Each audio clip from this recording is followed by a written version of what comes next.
Means 1K complete ಆಗುತ್ತೆ. Bad experience and bad moment. ನಮ್ಮ ಇದು ಹೇಳಿದ್ದಾನೆ, ಅವ್ನು ದೊಡ್ಡವನಾದ್ಮೇಲೆ ನನಗೆ ಬಳೆ ತಗೊಡ್ತಾನಂತೆ. ಡಿಸೆಂಬರ್ 18 ಒಂಥರ ಕರಾಳ ದಿನನೇ ನನ್ನ ಪ್ರಕಾರ. ಬಟ್ ನಾನಂತೂ ಕೆಲ್ಸಕ್ಕೆ ಹೋಗ್ತೇವೆ, ಮನೇಲಿರಲ್ಲ. ಅಂದ್ಕೊಂಡಿರ್ತೀನಿ, ಅದು ಹೇಗೋ ಗೊತ್ತಿಲ್ಲ, ಯಾವುದೋ ಒಂದು ರೀತಿ ಕ್ಯಾನ್ಸಲ್ ಆಗುತ್ತೆ.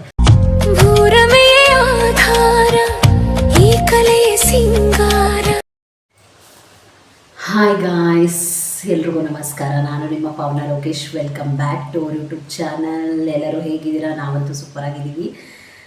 ನನ್ನ ಒಂದು ವ್ಲಾಗ್ನ ಸ್ಟಾರ್ಟ್ ಮಾಡ್ತಾ ಇದ್ದೀನಿ. ದಯವಿಟ್ಟು ಯಾರೆಲ್ಲ ಸಬ್ಸ್ಕ್ರೈಬ್ ಮಾಡ್ಕೊಂಡಿಲ್ಲ, ಇವಾಗಲೇ ಸಬ್ಸ್ಕ್ರೈಬ್ ಮಾಡಿಕೊಂಡು ವಿಡಿಯೋ ಇಷ್ಟವಾದಲ್ಲಿ ಲೈಕ್ ಮಾಡಿ, ಕಮೆಂಟ್ ಮಾಡಿ, ಶೇರ್ ಮಾಡಿ. ಲಾಸ್ಟಲ್ಲಿ ಹೇಳೋದು ಫಸ್ಟಲ್ಲೇ ಹೇಳ್ತಿದ್ದೀನಿ, ದಯವಿಟ್ಟು ಸಬ್ಸ್ಕ್ರೈಬ್ ಮಾಡ್ಕೊಳ್ಳಿ ಗೈಸ್. ಸಬ್ಸ್ಕ್ರೈಬ್ ಮಾಡಿಕೊಂಡು ನೋಡಿ, 500 ಸಬ್ಸ್ಕ್ರೈಬರ್ ಆಗಲಿ ಅಂತ ಹೇಳ್ತಿದ್ದೆ. ಇವಾಗ 1000 ಆಗಿಬಿಡಲಿ ಸಾಕು. ಇನ್ನೊಂದು 400 ಸಮಥಿಂಗ್ ಸಬ್ಸ್ಕ್ರೈಬರ್ಸ್ ಆದರೆ 1000 ಕಂಪ್ಲೀಟ್ ಆಗುತ್ತೆ. ಮೀನ್ಸ್ 1K ಕಂಪ್ಲೀಟ್ ಆಗುತ್ತೆ. ಗೋಡೆ ಬರೀಕೊಂಡಿದ್ದೀನಿ ಹಾಗೆ. ನಾನು ಅವಾಗಲೇ ತಮ್ಲೈನಲ್ಲಿ ನೋಡಿರ್ತೀರ, ಬರ್ಡೇ, ನನ್ನ ಒಂದು birthday gift. Yes guys, birthday gift ಅನ್ನೋ ಥರ ಏನಿಲ್ಲ. ಆ್ಯಕ್ಚುಲಿ ಬರ್ಡೇಗೆ ಅಂತ ಅಂದ್ಬಿಟ್ಟು ನನಗೆ ಅಮೌಂಟ್ ಹಾಕಿರು, ಡ್ರೆಸ್ ತೊಗೊಂಡು ಅಂದ್ಬಿಟ್ಟು ನಾನು ತೊಗೊಂಡಿರಲಿಲ್ಲ, ಹಾಗೆ ಇಟ್ಕೊಂಡಿದ್ದೆ. ಬಿಕಾಸ್ ನನಗೆ 18 ಅನ್ನೋ ನಂಬರ್ ಹೇಟೆಸ್ಟ್ ಆಗೋಗ್ಬಿಟ್ಟಿದೆ ನಿಜವಾಗ್ಲೂ. 18 ಅನ್ನೋ ನಂಬರಲ್ಲಿ ನನಗೆ ಬರ್ಡೇ ಸೆಲೆಬ್ರೇಟ್ ಮಾಡ್ಕೊಳ್ಳೋಕೆ ಸ್ವಲ್ಪನೂ ಇಷ್ಟ ಇರಲಿಲ್ಲ. ಬಿಕಾಸ್ ನನ್ನ ಒಂದು ಲೈಫಲ್ಲಿ ಆ ಡೇಟಲ್ಲಿ ನನಗೆ ಆಗಿರೋದು ಒಂದು bad experience and bad moment.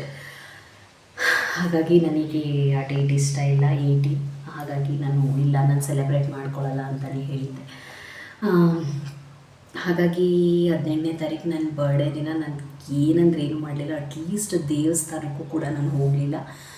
As usual normal day ಹೇಗಿತ್ತು ಹಾಗೇ ಇತ್ತು. ಬಿಕಾಸ್ 18ನೇ ತಾರೀಕು ನನಗೆ ಏನಕ್ಕೆ ಹೇಟೆಸ್ಟ್ ಅನ್ನೋದನ್ನ ಮುಂದೊಂದು ದಿನ ಖಂಡಿತ ನಾನು ಹೇಳ್ತೀನಿ. ಈ ವರ್ಷವೇ 2025 ಡಿಸೆಂಬರ್ 18 ಒಂಥರ ಕರಾಳ ದಿನನೇ ನನ್ನ ಪ್ರಕಾರ. 18ನೇ ತಾರೀಕು ನನಗೆ ಬರ್ಡೇ ಸೆಲೆಬ್ರೇಟ್ ಮಾಡ್ಕೊಳ್ಳಿಕ್ಕೂ ಇಷ್ಟ ಇರಲಿಲ್ಲ. ಅಮೌಂಟ್ ಹಾಕಿದ್ರು, ಬಟ್ ನನ್ನ ಸ್ಯಾರಿ ತೊಗೊಳ್ಳಿರಿ, ಡ್ರೆಸ್ ಏನೂ ತೊಗೊಳ್ಳಿಲ್ಲ, ಬೇಡ ಬಿಡು ಅಂತ ಅಂದ್ಬಿಟ್ಟು. ಬಟ್ ಗೈಸ್, ನಿಜ ನೀವು ನಂಬಲ್ಲ, ನಾನು ಇಲ್ಲಿ ಬ್ಯಾಂಗ್ಳೂರಲ್ಲಿ ವರ್ಕ್ ಮಾಡಬೇಕಾದ್ರೆ ಬರ್ಡೇ ಅಂದ್ರೇ ಒಂದು ವೀಕಿಂದ ಸ್ಟಾರ್ಟ್ ಆಗೋದು. ಡ್ರೆಸ್ ತೊಗೊಳ್ಳೋದು, ಅದು ಇದು ತೊಗೊಳ್ಳೋದು. ಬರ್ಡೇ ದಿನ ಚೆನ್ನಾಗಿ ರೆಡಿಯಾಗಿ ಆಫೀಸ್ಗೆ ಹೋಗೋದು, ಅಲ್ಲಿ ಸೆಲೆಬ್ರೇಟ್ ಮಾಡೋದು ಫ್ರೆಂಡ್ಸ್ಗಳ ಜೊತೆ. ಮನೇಲಿ ನನ್ನ ಹಸ್ಬೆಂಡ್ ಎವ್ರಿ ಇಯರ್ ನನಗೆ ಕೇಕ್ ಕಟ್ ಮಾಡಿಸೋರು, ಮತ್ತು ಏನಾದ್ರು ಗಿಫ್ಟ್ ಕೊಡಿಸ್ತಾಯಿದ್ರು. ನನ್ನ ಮಕ್ಕಳು ಹುಟ್ಟೋದು ಹಿಂದಿನ ಅಂದರೆ ನಾನು ಪ್ರೆಗ್ನೆಂಟ್ ಆಗೋದು ಹಿಂದಿನ ಬರ್ತಡೇಲಿ ಅನಿಸುತ್ತೆ. ನಾವು ಇಸ್ಕಾನ್ಗೆಲ್ಲ ಹೋಗಿ ತುಂಬ ಚೆನ್ನಾಗಿ ಸೆಲೆಬ್ರೇಟ್ ಮಾಡಿದ್ವಿ. ಅದಂತೂ ನಾನು ಫೋಟೋದಲ್ಲಿ ಇನ್ಸ್ಟಾಗ್ರಾಮಲ್ಲಿ ಅಪ್ಲೋಡ್ ಮಾಡಿದ್ದೀನಿ ಅದ್ರ ಫೋಟೋಸು. ನಿಜವಾಗ್ಲೂ ಆ ಮೆಮೊರೀಸ್ ಅಂತೂ ನನಗೆ ಮರೆಯೋದಕ್ಕೆ ಆಗೋಲ್ಲ. But it's okay. ಬಿಕಾಸ್ ಈ ಸಲನೂ ಬರ್ತೀನಿ ಅಂತ ಅಂದ್ಕೊಂಡಿರೋರು, ಇಲ್ಲ ನಾನು ಬೇಡ, ನಾನು ಸೆಲೆಬ್ರೇಟ್ ಮಾಡ್ಕೊಳ್ಳಲ್ಲ 18ನೇ ತಾರೀಕು. ನನಗೆ ಇಷ್ಟ ಇಲ್ಲ. ಬಿಕಾಸ್ ನನ್ನ ಪ್ರಕಾರ 18ನೇ ತಾರೀಕು ಅನ್ನೋದು ನನಗೆ ಒಂಥರ ಮೂಡ್ ಆಫ್ ದಿನ. ಪ್ರತಿ ತಿಂಗಳು 18ನೇ ತಾರೀಕು ನನಗೆ ಇಷ್ಟನೇ ಪಡಲ್ಲ ಗೈಸ್, ಅದು ಏನೋ ಗೊತ್ತಿಲ್ಲ. ಎಸ್ ಗಾಯ್ಸ್, ನನ್ನ ಒಂದು ಬರ್ಡೇಗೆ ಕೊಟ್ಟಿರೋಂಥ ಗಿಫ್ಟ್ ಸ್ಮಾಲ್ ಗಿಫ್ಟ್, ಅಷ್ಟು ಏನು ದೊಡ್ಡದಲ್ಲ. ಬಟ್ ಇವತ್ತಿನ ಗೋಲ್ಡ್ ರೇಟಲ್ಲಿ ಬಿಗ್ ಗಿಫ್ಟ್. ಬಟ್ ನಾನು ವರಮಹಾಲಕ್ಷ್ಮಿ ಹಬ್ಬಕ್ಕೆ ದೀಪದ ಕಂಬ ತೊಗೋಬೇಕು ಅಂತ ಅಂದ್ಬಿಟ್ಟು ಹೋಗಿದ್ದು. ಬಿಕಾಸ್ ಸುಮಾರಿಲ್ಲ ಅಂದರೂ ಒಂದು 3-4 ಇಯರ್ಸ್ ನಾನು ಟ್ರೈ ಮಾಡ್ತಾಯಿದ್ದೀನಿ ತೊಗೋಬೇಕು ಅಂತ. ಬಟ್ ಅದು ಏನೋ ಗೊತ್ತಿಲ್ಲ ಗೈಸ್, ಅದು ಹೇಗಾದರೂ ಮಾಡಿ ಕ್ಯಾನ್ಸಲ್ ಆಗುತ್ತೆ. ನಾನು ತೊಗೋಬೇಕು ಅಂತ ಅಂದ್ಕೊಂಡಿರ್ತೀನಿ, ಅದು ಹೇಗೋ ಗೊತ್ತಿಲ್ಲ, ಯಾವುದೋ ಒಂದು ರೀತಿ ಕ್ಯಾನ್ಸಲ್ ಆಗುತ್ತೆ. ಈ ಸಲ ತೊಗೊಳ್ತೀನಿ ಅಂದ್ಕೊಂಡೇ ಹೋದೆ. ಬಟ್ ಸಿಲ್ವರ್ಗೆ ಅಷ್ಟೊಂದು ಇನ್ವೆಸ್ಟ್ ಮಾಡೋಕ್ಕೆ ನನಗಿಷ್ಟ ಆಗಲಿಲ್ಲ. ಬಟ್ ಸಿಲ್ವರ್ ಇನ್ವೆಸ್ಟ್ ಮಾಡಿದ್ರು ವೇಸ್ಟ್ ಅಲ್ಲ, ಅದು ಸೇವ್ ಆಗುತ್ತೆ. ಬಟ್ ನನಗೆ ಯಾಕೋ ಪರ್ಸ್ನಲಿ ಇಷ್ಟ ಆಗಲಿಲ್ಲ ಗೈಸ್. ಒಂದು ನಿಮಿಷ, ಟ್ರೈಪ್ಯಾಡೇ ಸರಿ ಇಲ್ಲ ಗೈಸ್. ಹಾಗಾಗಿ ನನಗಿಷ್ಟ ಆಗಲಿಲ್ಲ ಪರ್ಸ್ನಲಿ ಸಿಲ್ವರ್ಗೆ ಇನ್ವೆಸ್ಟ್ ಮಾಡೋಕ್ಕೆ. ನಾನು ಆಲ್ರೆಡಿ ಸಿಲ್ವರ್ದು ತೊಗೊಂಡಿದ್ದೆ ಕೂಡ. ಬೆಳ್ಳಿದೊಂದು ಪೇರ್ನ ಸೆಲೆಕ್ಟ್ ಮಾಡಿಟ್ಟೆ, ಅದನ್ನು ತೊಗೊಳ್ಳೋಣ ಅಂತ. ನನ್ನ ಹತ್ರ ಸ್ವಲ್ಪ ಹಳೆ ಬೆಳ್ಳಿ ಎಲ್ಲ ಇತ್ತು, ಹಾಗಾಗಿ ಅದನ್ನು ಹಾಕ್ಬಿಟ್ಟು ಅದನ್ನು ತೊಗೊಳ್ಳೋಣ ಅಂತ ಅಂದ್ಬಿಟ್ಟು ಸಿಲ್ವರ್ದು ಒಂದು ಪೇರ್ ದೀಪದ ಕಂಬನೇ ಎತ್ತಿಟ್ಟೆ. ಅದು 350 ಗ್ರಾಮ್ ಏನೋ ಇತ್ತು ಅನಿಸುತ್ತೆ. 350 ಗ್ರಾಮ್ ಹತ್ತಿರ 400 ಗ್ರಾಮ್ ಇತ್ತು. ಅದಕ್ಕೆ 70,000 ಹೇಳಿದ್ರು. ನನಗೆ ತುಂಬಾ ಬೇಜಾರಾಯಿತು ಸಿಲ್ವರ್ಗೆ ಅಷ್ಟು ಇನ್ವೆಸ್ಟ್ ಮಾಡಬೇಕಂತ. ಬಿಕಾಸ್ ನನ್ನ ಹತ್ರ ಇರೋ ಸಿಲ್ವರು ಆಲ್ಮೋಸ್ಟ್ ನಾನು ಮುಖವಾಡ ಎಲ್ಲ 9,000, ಇದೆಲ್ಲ ಒಂದು 10,000 to 15,000. ಏನು 25,000ಗೆಲ್ಲ ಒಂದು ಹಾಫ್ ಕೆ ಜಿ ಬೆಳ್ಳಿ ತೊಗೊಂಡಿದ್ದೀನಿ. ಅಂಥದ್ರಲ್ಲಿ ಹಾಫ್ ಕೆ ಜಿನೂ ಇಲ್ಲ, ಇರೋದೇ 350 ಆರ್ 400 ಗ್ರಾಮೇನೋ, ಅದಕ್ಕೆ 70,000-80,000 ಇನ್ವೆಸ್ಟ್ ಮಾಡಬೇಕಂತ ಬೇಜಾರಾಯಿತು. ಇಲ್ಲ ನನಗೆ ಬೇಡ ದೀಪದ ಕಂಬ ಅಂತ ಅಂದ್ಬಿಟ್ಟು ನಾನೇ ಕ್ಯಾನ್ಸಲ್ ಮಾಡಿಸ್ದೆ. ಮತ್ತು ಸುಮ್ಮನೆ ಏನಕ್ಕೆ ಹೋಗೋದು, ಗೋಲ್ಡ್ ಅಂಗಡಿಗೆ ಬಂದಿದ್ದೀನಲ್ಲ ಅಂತ. ನನಗೆ ಹೆಂಗೋ ಡ್ರೆಸ್ ತೊಗೊಳಕ್ಕೆ ಅಂತ ಅಮೌಂಟ್ ಕೊಟ್ಟಿದ್ರಲ್ಲ, ಒಂದು ಜೊತೆ ಇಯರಿಂಗ್ಸ್ ಕೊಡಿಸ್ಬಿಡಿ, ಮುಂದೆ ನಾನು ಆಫೀಸ್ಗೆ ಏನಾದರೂ ಹೋದರೆ ನನಗೆ ಯೂಸ್ ಆಗುತ್ತೆ, ಆ ಥರ ಸ್ಟಡ್ ಥರ ಯಾವ್ದಾದ್ರು ಇದ್ದರೆ ಕೊಡಿಸಿ ಅಂತ ಅಂದೆ. ಹಾಂ ಸರಿ ತಗೋ ಪರವಾಗಿಲ್ಲ ಅಂದ್ಬಿಟ್ಟು ಕೊಡಿಸಿದ್ರು. ಆ ಇಯರಿಂಗ್ಸೇ ಇದು ಕಾಣಿಸ್ತಿದೆ ಅನ್ಕೋತೀನಿ ಗೈಸ್, ಬಟರ್ಫ್ಲೈ ಇಯರಿಂಗ್ಸ್ ಅಂತ ನಾನು ಹೆಸರಿಟ್ಟಿದ್ದೀನಿ, ಬಟರ್ಫ್ಲೈ ಇಯರಿಂಗ್ಸ್ ಅಂತ ಅಂದ್ಬಿಟ್ಟು. ಈ ಥರ ಹೇಗಿತ್ತು, ಹಾಂ ಇವಾಗ ಕಾಣಿಸ್ತಿದೆ ನೋಡಿ, ಈ ಥರ ಬಟರ್ಫ್ಲೈ ಬಂದಿದೆ ಗೈಸ್, ಮಧ್ಯದಲ್ಲಿ ಸ್ಟಡ್ ಥರ ಇದೆ. ಇದು 3 ಗ್ರಾಮ್ 80 ಮಿಲಿ, 3 ಗ್ರಾಮ್ 80 ಮಿಲಿ ಏನೋ ಇದೆ. ಒಂದು ನಿಮಿಷ, ನಾನು ಅವತ್ತು ಗೋಲ್ಡ್ ಅಂಗಡಿಗೆ ಹೋದಾಗ ಮಾಡೋಣ ಅಂತ ಅಂದ್ಕೊಂಡೆ ಬ್ಲಾಗು, ಬಟ್ ಅದು ನಾನು ಮಾಡಲಿಲ್ಲ ಗೈಸ್, ಬಿಕಾಸ್ ಅವತ್ತು ಏನೋ ಎಮರ್ಜೆನ್ಸಿಲಿ ಹೋಗ್ಬಿಟ್ವಿ. ವ್ಲಾಗ್ ಮಾಡೋಣ, ದೀಪದ ಕಂಬ ತೊಗೊಳ್ತಾ ಇದ್ದೀನಲ್ಲ ವರಮಹಾಲಕ್ಷ್ಮಿ ಹಬ್ಬಕ್ಕೆ ಮಾಡೋಣ ಅಂತ ಅಂದ್ಕೊಂಡೆ. ವರಮಹಾಲಕ್ಷ್ಮಿ ಹಬ್ಬ ಒಂದು ವೀಕ್ ಏನೋ ಇತ್ತು, ವೀಕೋ 15 ಡೇಸೋ ಇದ್ದಾಗ ಇದು ತೊಗೊಂಡಿದ್ದು. ನನಗೂ ಆಗುತ್ತೆ, ಕುಶನಿಗೂ ಆಗುತ್ತೆ, ನನಗೂ ಆಗುತ್ತೆ, ನನ್ನ ಮಗಳಿಗೂ ಆಗುತ್ತೆ ಅಂದ್ಬಿಟ್ಟೆ ತೊಗೊಂಡಿದ್ದು. ಬಟ್ ನಾನೇ ವೇರ್ ಮಾಡೋದು, ಆಫೀಸ್ ವೇರ್ಗೆ ಇರಲಿ ಅಂದ್ಬಿಟ್ಟು ತೊಗೊಂಡಿದ್ದೀನಿ. ನೆಕ್ಸ್ಟ್ ಇಯರ್ ಏನಾದ್ರು ಆಫೀಸ್ಗೆ ಹೋದರೆ ಹೋಗಬೇಕಲ್ವ ಗೈಸ್, ಜೀವನ ನಡಿಬೇಕಲ್ಲ, ಬಿಕಾಸ್ ನನಗೆ ವರ್ಕ್ ಮಾಡಬೇಕು. ನನಗೆ ತುಂಬ ಮಿಸ್ ಮಾಡ್ಕೊಂಡಿದ್ದೀನಿ ಈ ಒಂದು 4 ಇಯರ್ಸ್, ತುಂಬ ಅಂದರೆ ತುಂಬಾ ಮಿಸ್ ಮಾಡ್ಕೊಂಡಿದ್ದೀನಿ ನನ್ನ ಒಂದು ಕೆಲಸನ. ನೆಕ್ಸ್ಟ್ ಇಯರ್ ಹೋಗಲೇಬೇಕು ಅಂತ ನಾನು ಮೈಂಡಲ್ಲಿ ಸೆಟ್ ಆಗಿದ್ದೀನಿ. ಏನೇ ವರ್ಕ್ ಫ್ರಮ್ ಹೋಮ್ ನಾನು ಮಾಡ್ತಿದ್ರು ನನಗೆ ಆಫೀಸ್ಗೆ ಹೋಗಿ ಕೆಲಸ ಮಾಡಿದ್ರೇ ನನಗೆ ಏನೋ ಒಂಥರ ಖುಷಿ. ನೋಡೋಣ ನೆಕ್ಸ್ಟ್ ಇಯರ್ ಹೇಗಾಗುತ್ತೆ ಅಂತ ಅಂದ್ಬಿಟ್ಟು ಇಯರಿಂಗ್ಸ್ನ ತೊಗೊಂಡ್ರು ಗೈಸ್. ನಂಗೆ ಪರ್ಸ್ನಲಿ ತುಂಬ ಇಷ್ಟ ಆಯಿತು. ನನಗೆ ಸ್ಟೋನ್ ಎಲ್ಲ ಇತ್ತು, ಸ್ಟೋನ್ಗೆ ಇನ್ವೆಸ್ಟ್ ಮಾಡೋಕ್ಕೆ ಇಷ್ಟ ಇಲ್ಲ, ಬಿಕಾಸ್ ಇವಾಗಿರುವಂಥ ಗೋಲ್ಡ್ ರೇಟಲ್ಲಿ ಸ್ಟೋನ್ಗೆ ಇನ್ವೆಸ್ಟ್ ಮಾಡೋದು ನನ್ನ ಪ್ರಕಾರ ವೇಸ್ಟ್. ಆ್ಯಕ್ಚುಲಿ ಸ್ಟೋನ್ಗೆಲ್ಲ ಇನ್ವೆಸ್ಟ್ ಮಾಡಬೇಡಿ ಯಾರೇ ಆದರೂ ಅಷ್ಟೇ, ಸುಮ್ಮನೆ ಚಿನ್ನ ವೇಸ್ಟ್ ಆಗುತ್ತೆ. ಅವ್ರು ಹೇಳ್ತಾರೆ ಸ್ಟೋನ್ಗೆ ಆ್ಯಡ್ ಆಗಿಲ್ಲ ಅಮೌಂಟು, ಗೋಲ್ಡ್ ಮಾತ್ರ ಆ್ಯಡ್ ಆಗಿದೆ, ಸ್ಟೋನ್ದಲ್ಲಿ ಲೆಸ್ ಮಾಡ್ತೀವಿ ಅಂತೆಲ್ಲ. ಏನೇ ಮಾಡಿದ್ರು ನೀವು ಅದನ್ನು ಹಾಕಕ್ಕೆ ಹೋದಾಗ ಅವರು ಬೇರೆ ಥರನೇ ಹೇಳ್ತಾರೆ. ಹಾಗಾಗಿ ಅವೆಲ್ಲ ಬೇಡ, ಸುಮ್ಮನೆ ಪ್ರಾಬ್ಲಮ್ ಏನಕ್ಕೆ. ಹಾಗಾಗಿ ನಾವೀಗ ಏನಾದರೂ ಒಂದು ಪ್ರಾಪರ್ಟಿ ಪರ್ಚೇಸ್ ಮಾಡ್ತೀವಿ, ಏನಾದರೂ ಮಾಡ್ತೀವಿ ಅಂತ ಅಂದಾಗ ಗೋಲ್ಡ್ನ ಇಡಕ್ಕೆ ಹೋದಾಗಲೂ ಅಷ್ಟೇ ಬ್ಯಾಂಕಲ್ಲಿ ಸ್ಟೋನ್ನ ಲೆಕ್ಕ ಇಡ್ತಾರೆ, ಅಂದರೆ ಸ್ಟೋನ್ನು ಕೂಡ ಕೌಂಟ್ ಮಾಡ್ಕೋತಾರೆ. ಇದೆಲ್ಲ ಬೇಡ, ನಾವು ಗೋಲ್ಡ್ನ ತೊಗೊಳೋದು ಒಂದು ಇನ್ವೆಸ್ಟ್ಮೆಂಟ್ ಥರ ಇರಬೇಕು ಗೈಸ್. ಹಾಗಾಗಿ ಇದ್ಯಾವುದೂ ಇರೋಲ್ಲ, ಲಾಕರ್ಗೆ ತೊಗೊಟ್ಟೋಗ್ಬಿಡ್ತಾರೆ ನಾಳೆ. ಅದಕ್ಕೋಸ್ಕರ ಇದನ್ನ ವೀಡಿಯೋ ಮಾಡ್ಕೋತಾ ಇದ್ದೀನಿ. ಹಬ್ಬ ಆದ ಮಾರನೇ ಬೆಳಿಗ್ಗೆಗೆ ವೀಡಿಯೋ ಮಾಡ್ತಾಯಿದ್ದೀನಿ. ಈ ಥರ ಇದೆ 916 ವಸುದೇವ ಜ್ಯುವೆಲರ್ಸ್. ನಾವು ಎಲ್ಲ ತೊಗೊಳೋದು ವಸುದೇವ ಜ್ಯುವೆಲರ್ಸಲ್ಲೇ. ನಾನು ಮಂಗಲ ಚೈನ್ ಮಾಡಿಸ್ಕೊಂಡಲ್ಲ, ವಸುದೇವ ಜ್ಯುವೆಲರ್ಸ್ ಅಂತ ಅಲ್ಲೇ ತೊಗೊಂಡಿದ್ದು. ಆಲ್ಮೋಸ್ಟ್ ನಾವೆಲ್ಲ ಗೋಲ್ಡ್ನು ಅಲ್ಲೇ ತೊಗೊಳೋದು ಗೈಸ್. KR ಪೇಟೆಗೆ ಬಂದಮೇಲೆ ಬ್ಯಾಂಗ್ಳೂರ್ಗೆ ಹೋದರೆ ಪವನ್ ಜ್ಯುವೆಲ್ಸ್ ಅಂತ, ಬಟ್ KR ಪೇಟೆಯಲ್ಲಿ ವಸುದೇವ ಜ್ಯುವೆಲರ್ಸ್ ಮನೇಲೆ ತುಂಬ ಚೆನ್ನಾಗಿ ಮಾಡಿಕೊಡ್ತಾರೆ. ನನ್ನ ಪ್ರಕಾರ ದಿ ಬೆಸ್ಟ್ ಅಂಗಡಿ. ನಂಗೆ ಪವನ್ ಜ್ಯುವೆಲ್ಸ್ಗಿಂತಲೂ KR ಪೇಟೆಯಲ್ಲಿ ವಸುದೇವ ಜ್ಯುವೆಲರ್ಸ್ ತುಂಬಾ ಇಷ್ಟ ಆಯಿತು ಪರ್ಸ್ನಲಿ. ತುಂಬ ಪ್ಯೂರಿಟಿ, ಚಿನ್ನದ ಪ್ಯೂರಿಟಿ ಚೆನ್ನಾಗಿದೆ, ತುಂಬ ಚೆನ್ನಾಗಿ ಮಾಡಿಕೊಡ್ತಾರೆ. KR ಪೇಟೆ ನಿಯರ್ ಇರೋರು ಆಲ್ಮೋಸ್ಟ್ ಗೊತ್ತಿರುತ್ತೆ ವಸುದೇವ ಜ್ಯುವೆಲರ್ಸ್. ಫಸ್ಟ್ ಅವ್ರ ಫಾದರ್ ಏನೋ ಮಾಡ್ತಿದ್ರಂತೆ, ಈಗ ಅವ್ರ ಮಗ ಮಾಡ್ತಾರೆ. ತುಂಬ ಚೆನ್ನಾಗಿ ನಮಗೆ ಒಂದು ಕಸ್ಟಮರ್ನ ಅಟ್ರ್ಯಾಕ್ಟ್ ಚೆನ್ನಾಗಿ ಮಾಡ್ತಾರೆ. ಮೇಯ್ನಾಗಿ ಚೆನ್ನಾಗಿ ಮಾತಾಡ್ತಾರೆ, ಚೆನ್ನಾಗಿ ಇದು ಮಾಡ್ತಾರೆ. ನಾನು ಒಂದ್ಸಲ ಯಾವಾಗಾದರೂ ಇನ್ನೇನಾದ್ರು, ಸದ್ಯಕ್ಕಂತೂ ಏನೂ ತೊಗೊಳ್ಳಲ್ಲ. ಇನ್ನು ಫ್ಯೂಚರ್ ಏನಾದ್ರು ಹೋದರೆ ಖಂಡಿತ ಅದು ಗೋಲ್ಡ್ ಅಂಗಡಿದು ವ್ಲಾಗ್ ಮಾಡ್ತೀನಿ. ನಾನು ಲಾಸ್ಟ್ ಟೈಮ್ ಗೋಲ್ಡ್ ಅಂಗಡಿದು ವಿಡಿಯೋ ಹಾಕಿದ್ದೀನಿ ಗೈಸ್. ನನ್ನ ಕಝಿನು ನೆಕ್ಲೆಸ್ ಮತ್ತು ಜುಮ್ಕಾ ತೊಗೊಂಡಿತ್ತು, ವಿಡಿಯೋ ಹಾಕಿದ್ದೀನಿ ನಾನು. ಒಂದ್ಸಲ ನೋಡಿ, ಲಾಸ್ಟ್ ವಿಡಿಯೋ, ಒಂದು ಸ್ಟಾರ್ಟಿಂಗ್ ವಿಡಿಯೋ, ಇಲ್ಲಾಂದರೆ ಒಂದು 5-6 ವೀಡಿಯೋಸ್ ಆದಮೇಲೆ ವಸುದೇವ ಜ್ಯುವೆಲರ್ಸ್ ಅಂತಲೇ 916. ನಾನು ಹಾಕಿರೋ ಈ ಮೂವ್ಬಟ್ಟು ಕೂಡ 916. ತುಂಬ ಜನ ಈ ಹಳ್ಳಿಗಳಲ್ಲಿ ಏನಿದೆ ಅಂತ ಅಂದರೆ KDM ಗಟ್ಟಿ ಇರುತ್ತೆ, ದಪ್ಪ ಬರುತ್ತೆ, ಏನಕ್ಕೆ 916 ತೊಗೋತೀರಾ ಅಂತ ನನಗೆ ಡೈರೆಕ್ಟಾಗಿ ಹೇಳಿದ್ದಾರೆ.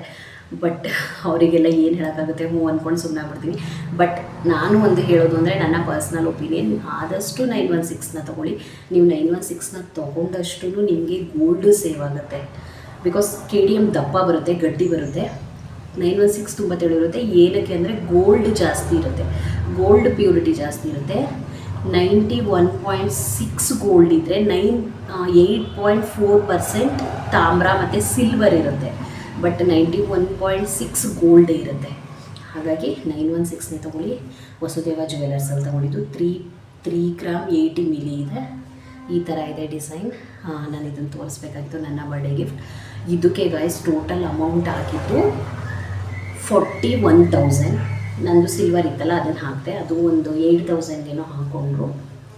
ಇನ್ನು 8,000 ಹಾಕ್ಕೊಂಡ್ರು. ಇನ್ನು 32,000 ಕೊಟ್ವಿ. 1,000 ಇಟ್ಕೊಂಡ್ವಿ ಅನ್ಸುತ್ತೆ. 32,000 ಕೊಟ್ಟಿದ್ದು ಅದ್ರ ಮೇಲ್ಗಡೆ ಈ ಥರ ಇದೆ. ಬಿಕಾಸ್ ನನ್ನ ಮಕ್ಳಿಗೋಸ್ಕರ ಖುಷಿಗೋಸ್ಕರ ಪ್ರತಿ ಮನೇಲೂ ಇದೆ ಅನಿಸುತ್ತೆ ಆಗೋದು.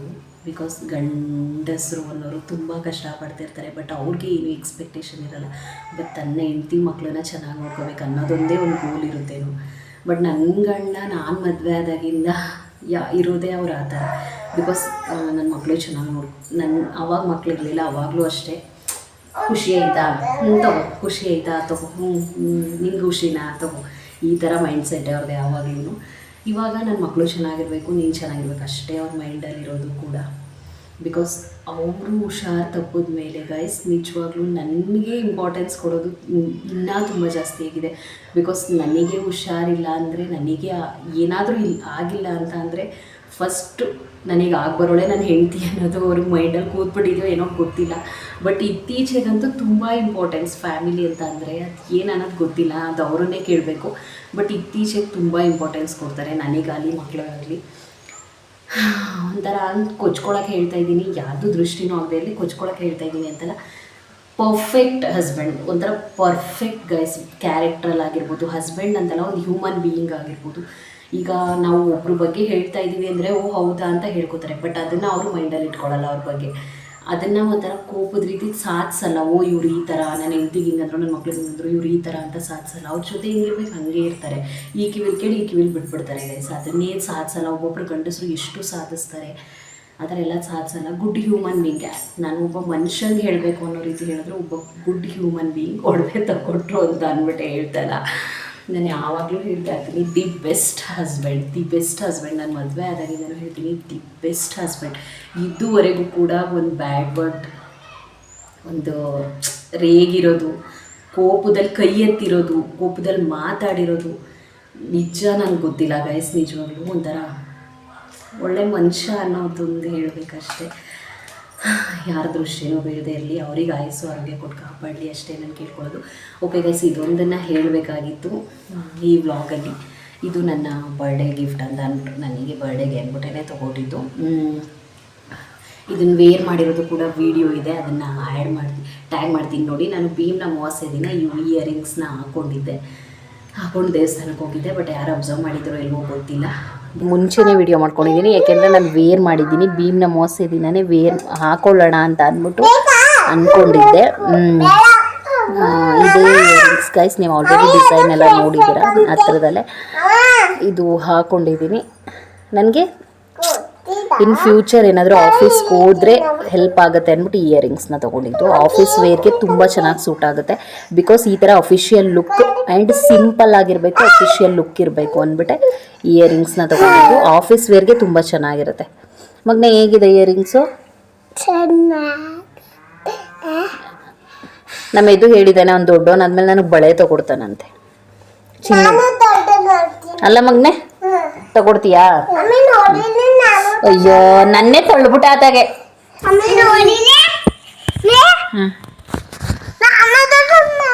ಅಯ್ಯೋ ನನ್ ಯಾಕ್ರು ಗೈಸ್ ವಿಡಿಯೋ ಮಾಡೋದಕ್ಕೆ ನಿಜ ಕೊಡ್ತಾಯಿಲ್ಲ ಇವರು. ನನಗೆ ನಿಜ ವಿಡಿಯೋ ಮಾಡೋಕ್ಕೆ ಕೊಡ್ತಾಯಿಲ್ಲ ನನ್ನ ಮಕ್ಕಳು, ಅಷ್ಟು ತೊಂದರೆ ಕೊಡ್ತಿದ್ದಾರೆ. ಇದು ಇನ್ ಫ್ಯೂಚರ್ ಗೈಸ್ ಕೆಲ್ಸಕ್ಕೆ ಹೋಗ್ತೀನಿ, ಅದರಲ್ಲಿ 100% ನಿಜ. ಬಿಕಾಸ್ ನನ್ನ ಮಗಳು ಸ್ವಲ್ಪ ಅಂದರೆ ಸ್ವಲ್ಪ ಎಲ್ಲಿ ಹೋಗ್ತೀನಿ ಬರ್ತೀನಿ ಏನಾದರೂ ಆದರೆ ಏನಾಗುತ್ತೆ ಅನ್ನೋ ಒಂದು ಜಾಗ್ರತೆ ಇರೋಷ್ಟು ಬುದ್ಧಿ ಬರಲಿ ಅಂತ ವೆಯ್ಟ್ ಮಾಡ್ತಾಯಿದ್ದೀನಿ. ಬಟ್ ನಾನಂತೂ ಕೆಲ್ಸಕ್ಕೆ ಹೋಗ್ತೇವೆ, ಮನೇಲಿರಲ್ಲ. ಕೆಲ್ಸಕ್ಕೆ ಹೋಗ್ಬೇಕಾದ್ರೆ ವೇರ್ ಮಾಡೋಣ ಅಂದ್ಬಿಟ್ಟೆ ಇದನ್ನು ತೊಗೊಂಡಿದ್ದು. ಒಂಥರ ಏನೋ ಅಫಿಷಿಯಲ್ ಲುಕ್ ಇದೆ ಅಂತ ಅಂದ್ಬಿಟ್ಟು ತೊಗೊಂಡಿದ್ದು. 3 ಗ್ರಾಮ್ ಇದೆ, ಬಟ್ ತುಂಬಾ ಗಟ್ಟಿ ಇದೆ ಗೈಸ್. ಓಲೆ ಇಲ್ಲಾಂದರೂ ಒಂದು 20 years ಮೇಲೆ ಹಾಕೋಬೋದು ಅನ್ಸುತ್ತೆ, ಅಷ್ಟು ಗಟ್ಟಿ ಇದೆ. ಗಟ್ಟಿ ಇರೋದೇ ಬೇಕು ಅಂದ್ಬಿಟ್ಟು ತೊಗೊಂಡೆ, ಆಫೀಸ್ ವೇರ್ಗಾಗುತ್ತೆ ಅಂತ ಅಂದ್ಬಿಟ್ಟು. ಒಂದೇ ಒಂದು ಆಸೆ ಇದೆ, ಏನಂತಂದರೆ ಮಾಂಗಲ್ಯ ಚೈನ್ 10 ಗ್ರಾಮ್ಗೆ ಶಾರ್ಟ್ಸ್ ಮಂಗಲ ಚೈನ್ ಮಾಡಿಸ್ಕೋಬೇಕು ಅಂತ. ಅದೊಂದು ಮಾಡಿಸ್ಕೊಂಡ್ರೆ ಆಫೀಸ್ ವೇರ್ಗೂ ಚೆನ್ನಾಗಿರುತ್ತೆ. ಮತ್ತು ಇದನ್ನು ಹಾಕ್ಕೊಳಕ್ಕಾಗಲ್ಲ ಗೈಸ್, ಒಂಥರ ಇವಾಗ ಚಿನ್ನದ ರೇಟ್ ಜಾಸ್ತಿ ಆಗಿರೋದಕ್ಕೋದ್ಕೂ ಏನೋ ಒಂಥರ ಭಯ ಆಗ್ತಾ ಇರುತ್ತೆ ವೇರ್ ಮಾಡೋದಕ್ಕೆ. ಹಾಗಾಗಿ ಇದನ್ನು ಬಿಚ್ಚಿಟ್ಬಿಡೋಣ. ಏನಾದ್ರು ಫಂಕ್ಷನ್ಸ್ ಅಥವಾ ಏನಾದ್ರು ಮದುವೆ ಏನಾದ್ರು ಫಂಕ್ಷನ್ಸ್ ಇದ್ದಾಗ ಬೇಕಾದ್ರೆ ವೇರ್ ಮಾಡ್ಕೊಳ್ಳೋಣ, ಹಾಕ್ಕೊಳ್ಳೋಣ. ಅದು ಬಿಟ್ಟು ಒಂದು 10 ಗ್ರಾಮ್ ತೊಗೊಳ್ಳೋಣ ಅಂತ ಅಂದ್ಕೊಂಡಿದ್ದೀನಿ ಶಾರ್ಟ್ ಚೈನು. ನೋಡೋಣ ಯಾವಾಗ ಆಗುತ್ತೆ ಅಂತ ಅಂದ್ಬಿಟ್ಟು. ಬಟ್ ನಾನು ಕೆಲ್ಸಕ್ಕೆ ಹೋದ್ರಂತೂ ಅಟ್ಲೀಸ್ಟ್ ಒಂದು 3-4 ಮಂತ್ಸಲ್ಲಂತೂ ಕನ್ಫರ್ಮಾಗಿ ತೊಗೊಳ್ತೀನಿ. ನೋಡೋಣ ಯಾವಾಗ ಆಗುತ್ತೆ ಅಂತ. ನಾನು ಅಂದ್ಕೊಂಡಿರೋದು ನೆಕ್ಸ್ಟ್ ಇಯರ್ ಹೋಗೋಣ ಅಂತ ಅಂದ್ಬಿಟ್ಟು. ಅದಾಗುತ್ತೋ ಇಲ್ವೋ ಗೊತ್ತಿಲ್ಲ, ಬಟ್ ನೆಕ್ಸ್ಟ್ ಇಯರ್ ಕೆಲ್ಸಕ್ಕೆ ಹೋಗೋಣ ಅಂತ ಅನ್ನೋದು ಒಂದು ಪ್ಲ್ಯಾನ್ ಇಟ್ಕೊಂಡಿದ್ದೀನಿ. ಅಷ್ಟೊಂದು ಇವ್ರಿಗೂ 4 ಇಯರ್ಸ್ ಆಗುತ್ತೆ, ಆಲ್ಮೋಸ್ಟ್ ಬುದ್ಧಿ ಬಂದಿರುತ್ತೆ. ಹೇಗೋ ಮ್ಯಾನೇಜ್ ಮಾಡ್ಕೊಳ್ಳೋಣ ನಾನು ನನ್ನ ಹಸ್ಬೆಂಡ್ ಅಂತ ಅಂದ್ಕೊಂಡು ಒಂದು ಪ್ಲ್ಯಾನ್ ಇಟ್ಕೊಂಡಿದ್ದೀವಿ. ಬಟ್ ನಮ್ಮ ಪ್ಲ್ಯಾನ್ ಏನೇ ಇದ್ದರೂ ಆ ದೇವ್ರ ಪ್ಲ್ಯಾನ್ ಒಂದಿರುತ್ತೆ ಅಲ್ವಾ, ನೋಡೋಣ ಹೇಗಾಗುತ್ತೆ ಅಂತ ಅಂದ್ಬಿಟ್ಟು ಮೊದಲೇ ಏನು ಅಂದ್ಕೊಳ್ಳಲ್ಲ. ಬಟ್ ಅದಕ್ಕೋಸ್ಕರ ಈ ಓಲೆನ ತೆಗೆಸ್ಕೊಂಡೆ ಗೈಸ್. ನನಗೆ ಬೇರೆ ಡಿಸೈನು ನೋಡಿದೆ, ಬಟ್ ಇದೇ ಬೇಕು ಅಂತ ಅಂದ್ಬಿಟ್ಟು ಇದನ್ನೇ ತೊಗೊಂಡೆ. ಏನೋ ಒಂಥರ ಅಫಿಷಿಯಲ್ ಲುಕ್ ಇದೆ ಈ ಥರ ಇಯರಿಂಗ್ಸ್, ಜಾತ್ರೆ ಥರ ಎಲ್ಲ ಅಫಿಷಿಯಲ್ ಆಗಿದೆ. ಹಾಗಾಗಿ ಇದನ್ನು ತೆಗೆಸ್ಕೊಂಡೆ. ಈ ವಿಡಿಯೋ ನಾನು ಭೀಮ್ನ ಅಮಾವಾಸ್ಯೆ ದಿನವೇ ಮಾಡಿರೋದು, ಅವತ್ತು ವೇರ್ ಮಾಡಿದೆ. ಬಟ್ ನಿಮಗೆ ಓಲೆದೇನೆ ಒಂದು ಲಾಗ್ ಬರುತ್ತಲ್ಲ, ಅದರಲ್ಲಿ ಈ ಕ್ಲಿಪ್ಪಿಂಗ್ನ ಆ್ಯಡ್ ಮಾಡ್ತೀನಿ. Okay guys. ಬಟ್ ಇತ್ತೀಚೆಗೆ ದಿನಕ್ಕೆ 1-2 ಕಮೆಂಟ್ ಅಂತೂ ನನಗೆ ಯೂಟ್ಯೂಬಲ್ಲಿ ಬರ್ತೇನೆ ಇರುತ್ತೆ. ಥ್ಯಾಂಕ್ ಯು ಸೋ ಮಚ್ ನಿಮ್ಮೆಲ್ಲರ ಸಪೋರ್ಟ್ಗೆ. ಮೇಯ್ನ್ಲಿ ತುಂಬ ಖುಷಿ ಇದೆ ಗೈಸ್ ಯೂಟ್ಯೂಬ್ ಮಾಡ್ತಾ ಇರೋದು, ನನಗಂತೂ ತುಂಬ ಖುಷಿ ಇದೆ. ಹೀಗೆ ಸಾಕ್ತಾ ಇರಲಿ. ಆಲ್ರೆಡಿ 523 ಸಬ್ಸ್ಕ್ರೈಬರ್ಸ್ ಏನೋ ಆಗಿದ್ದಾರೆ. Thank you so much. ನಾನು ಅಷ್ಟು ಕನ್ಸಿಸ್ಟೆನ್ಸಿ ಮೇಂಟೈನ್ ಮಾಡೋಕ್ಕಾಗ್ತಿಲ್ಲ, ಬಿಕಾಸ್ ನನ್ನ ಮಕ್ಕಳು ನೋಡಿಕೊಂಡು ಮನೆ ನೋಡಿಕೊಂಡು ನನಗೆ ಕೆಲಸ ಇದೆ ಗೈಸ್. ಪರ್ಸ್ನಲಿ ನನಗೆ ಅಂತಲೇ ಒಂದು ಕೆಲಸ ಇದೆ, ಅದನ್ನು ಮ್ಯಾನೇಜ್ ಮಾಡ್ಕೋಬೇಕು. ಅದೆಲ್ಲನೂ ನೋಡಿಕೊಂಡು ಯೂಟ್ಯೂಬ್ನು ಮ್ಯಾನೇಜ್ ಮಾಡ್ತಾಯಿದ್ದೀನಿ. ಯಾರೆಲ್ಲ ಸಪೋರ್ಟ್ ಮಾಡ್ತಾಯಿದ್ದೀರಾ ಎಲ್ರಿಗೂ ಥ್ಯಾಂಕ್ ಯು ಸೋ ಮಚ್. ನಿಮ್ಮೆಲ್ಲರ ಸಪೋರ್ಟ್ ಹೀಗೆ ಇರಲಿ. ದಯವಿಟ್ಟು ಸಬ್ಸ್ಕ್ರೈಬ್ ಮಾಡಿಸಿ. ನೀವು ಸಬ್ಸ್ಕ್ರೈಬ್ ಮಾಡ್ಕೊಳ್ಳಿ, ನಿಮ್ಮ ಫ್ಯಾಮಿಲಿ ಫ್ರೆಂಡ್ಸ್ ಜೊತೆನೂ ಸಬ್ಸ್ಕ್ರೈಬ್ ಮಾಡಿಸಿ. ಯಾರಿಗೆಲ್ಲ ಈ ವಿಡಿಯೋ ಇಷ್ಟ ಆಯಿತು ಲೈಕ್ ಮಾಡಿ, ಕಮೆಂಟ್ ಮಾಡಿ, ಶೇರ್ ಮಾಡಿ. ನನ್ನ ಈ ವ್ಲಾಗ್ನ ಮುಗಿಸ್ತಾ ಇದ್ದೀನಿ ಗಾಯ್ಸ್. ಇದೊಂದು ಸ್ಮಾಲ್ ವ್ಲಾಗ್ ಆಗಿತ್ತು, ಜಸ್ಟ್ ನನ್ನ ಗೋಲ್ಡ್ ಗಿಫ್ಟದು ಹೇಳಬೇಕಾಗಿತ್ತು, ಹಾಗಾಗಿ ಮಾಡಿದ್ದ ವ್ಲಾಗ್. ದಯವಿಟ್ಟು ಸಬ್ಸ್ಕ್ರೈಬ್ ಮಾಡ್ಕೊಳ್ಳಿ. ಈ ಮತ್ತು ಯಾವ್ಯಾವ ಥರ ವೀಡಿಯೋಗಳು ಬೇಕು ಕಮೆಂಟ್ ಮಾಡಿ, ಆದಷ್ಟು ಟ್ರೈ ಮಾಡ್ತೀನಿ ವ್ಲಾಗ್ನ ಮಾಡಲಿಕ್ಕೆ ಗೈಸ್. ಇನ್ಫಾರ್ಮೇಟಿವ್ ವಿಡಿಯೋ ಕೇಳಿ, ಖಂಡಿತ ಮಾಡ್ತೀನಿ. ಇನ್ಫಾರ್ಮೇಟಿವ್ ವಿಡಿಯೋ ಹೇಳಲಿಕ್ಕೆ ನನಗೂ ಇಷ್ಟ, ಬಟ್ ಇನ್ಫಾರ್ಮೇಟಿವ್ ವಿಡಿಯೋ ಓಡಲ್ಲ ಗೈಸ್, ಅದಕ್ಕೆ ನನಗೆ ಬೇಜಾರು ಮಾಡಲಿಕ್ಕೆ. ಬಟ್ ಓಕೆ ಗೈಸ್, ಇಲ್ಲಿಗೆ ನಾನು ವ್ಲಾಗ್ನ ಮುಗಿಸ್ತಾ ಇದ್ದೀನಿ. ಯಾರಿಗೆಲ್ಲ ವಿಡಿಯೋ ಇಷ್ಟ ಆಯಿತು ಲೈಕ್ ಮಾಡಿ, ಕಮೆಂಟ್ ಮಾಡಿ, ಶೇರ್ ಮಾಡಿ. Thank you so much. ಎಲ್ರಿಗೂ ಒಳ್ಳೆಯದಾಗಲಿ. ಬಾಯ್ ಬಾಯ್.